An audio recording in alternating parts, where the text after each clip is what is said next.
J'ai grandi dans des petits bourgs de campagne essentiellement, donc j'avais pas trop cette culture urbaine que j'ai découvert dans le cadre de mes études. Donc j'ai commencé mes études à Bordeaux et après à Lyon. Je pense que j'ai jamais vraiment adopté la culture urbaine. En fait, je continue de faire comme je faisais à la campagne quand j'avais besoin de sortir.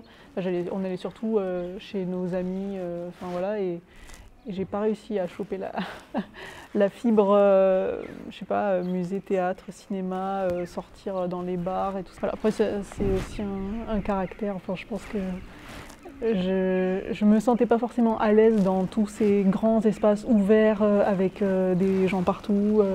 La ville, je l'appréciais surtout essentiellement la nuit, justement, en fait, quand on marche tout seul et qu'on dirait que le spectacle s'est arrêté. Et c'était mes rapports positifs à la ville, c'était plus la nuit. La journée, souvent, je me demandais qu'est-ce que je faisais là, quoi. Dans les transports en commun, la plupart du temps, c'est l'endroit vraiment privilégié pour observer ça, d'être toujours bousculé, entassé. C'est un peu les grosses crises de sens que j'ai eues et qui ont fait que j'ai fini par quitter la ville. En fait, c'est tous ces moments-là aussi où on s'arrête 2 minutes et on voit tout le monde courir partout avec une mallette, un téléphone. Il n'y a pas de...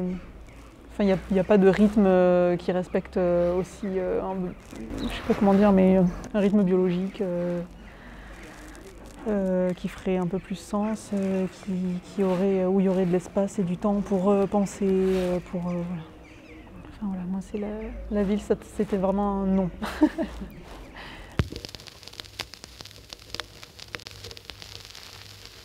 Pour moi, je le mets tout de suite en lien avec le réseau.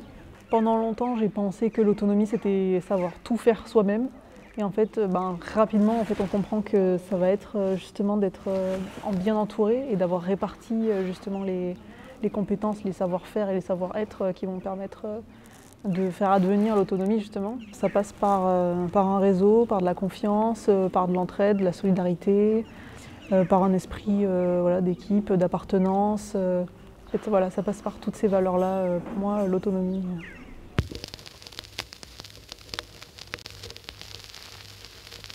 Dans la série associative, je vois que j'ai trouvé vraiment le rythme parfait, exactement ce que je recherchais. Ce qu'on fait, ça a du sens et ça porte de belles valeurs pour moi, de préservation de la ressource, de réflexion justement à l'adaptation aussi au changement climatique.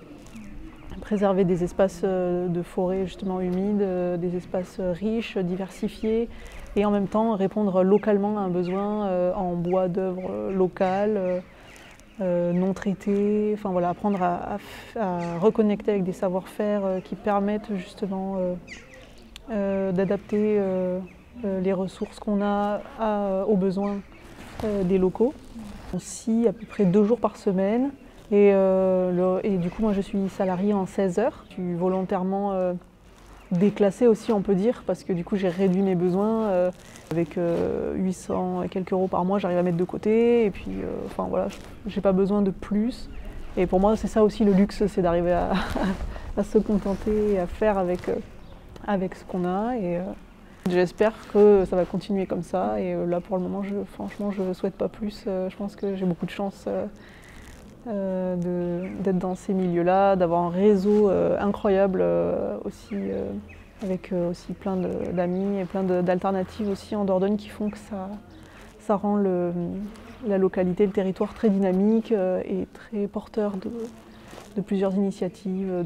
C'est stimulant et ça me parle.